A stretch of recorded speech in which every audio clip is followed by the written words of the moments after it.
にちは。いやー、9月の頭にやってましたね、ジュネーブウォッチデイズ。新作の見本市なんでさぞかし盛り上がったかと思います。で、私も気になって新作をチェックしてみましたけど、って感じでしたいやー、もちろんいいなって思うモデルもありましたけど、いかんせん高い、とても買える代物じゃないって現実を突きつけられた感じですね。とはいえちょっとね、話してみたいと思います。気になった時計3本ほど。緩めの内容ですけどね。まずはローラン・フェリエからクラシックトゥールビヨンティールセリエアトリエ7というモデルが登場しましたね。このクラシックでシンプルなご尊顔、エナメルダイヤル、ケースの雰囲気、もう見るからに好みのやつで、まあトゥールビヨンだし限定だしってことで、まあいやー、ローラン・フェリエ改めて見たらいいなーなんて思っちゃったんで、さすがにこのモデルはどうしようもないので、じゃあベーシックなモデルってどれくらいかなって思って調べてみたんです。一番ベーシックな手巻き三振モデルクラシックオリジンが617万1000円で、さすが独立系といったところですね。ちなみにローラン・フェリエといえばパテック・フィリップでキャリアを積んだ方ですけれども、そのパテック・フィリップのエントリー体カラトラバリファレンス6119なんですが537万円だそうで、今の運上とか独立系のエントリー価格帯ってこんなんなんですね。新作関係ねーはい。それからですね、次に気になったモデルですけど、ベルネロンのカンティエムアニュアル。ベルネロンっていうブランドをよく知らなかったんですけど、どうも最近注目されているマイクロブランドらしいですね。そういえばミラージュっていうモデル、ぐにゃっとしたようなデザインの時計なんですけど、あれは見たことありました。で、そのベルネロンの第2弾がカンティエムアニュアル。アニューアルカレンダー機構がついたモデルで、すごく特徴的なデザインですよね。ジャンピングアワーとかレトログラードで時刻や日付を表示していて、レイアウトもすごく面白いなぁと。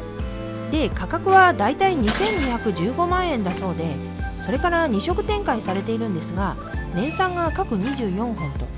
いいんじゃないですかねはい。あと最後ですが、クレヨンというブランドが気になりましたね。クレヨンといえば2022年のジュネーブウォッチメイキンググランプリでカレンダー&天文時計部門を受賞したエニウェアというモデルが知られているのではないかと。このモデル、日の入りと日の出の時刻を表示するっていう超絶機構がついているんですよね。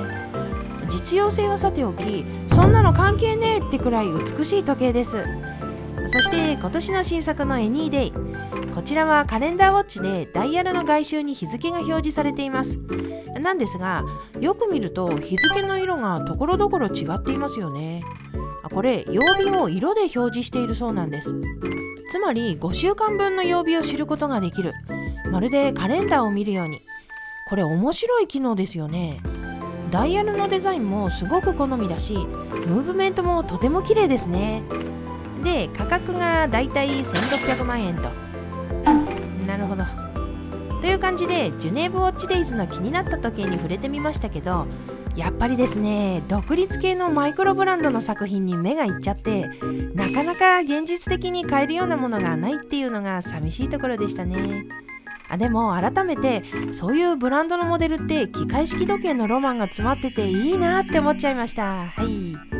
では今日は緩めの内容で恐縮ですけど、僕から以上。いやー、今年のとんでもない猛暑もだいぶ落ち着いてきまして、過ごしやすい陽気になってきましたね。なんか連日最高気温を更新していたりして、異様に暑かったですよね、今年は。それで私もですね、そろそろ本気出そうかと思ってまして、涼しくなってきたんでね。で、なんとか動画の投稿頻度を上げようかと画策してるんです。いや、しかし気づいたら横動画の方なんですけど、月1回くらいのペースになってて、これやばいぞって危機感を持ち始めまして、それで頑張ろうかと。一応やりたい企画もこのダラダラ更新していた期間に考えてまして、なんかこう普段過ごしていて、例えば服装とかシーンとかいろいろ変わった時に、こういう時計があったらバチッと合うのになって感じたことが多くて、そしたらこの時計がいいなーなんて考えたんで、そういう話とかをね、できたらいいかなと思ってます。なのでもしよかったらお付き合いしてもらえると嬉しいです。はい、そんなところで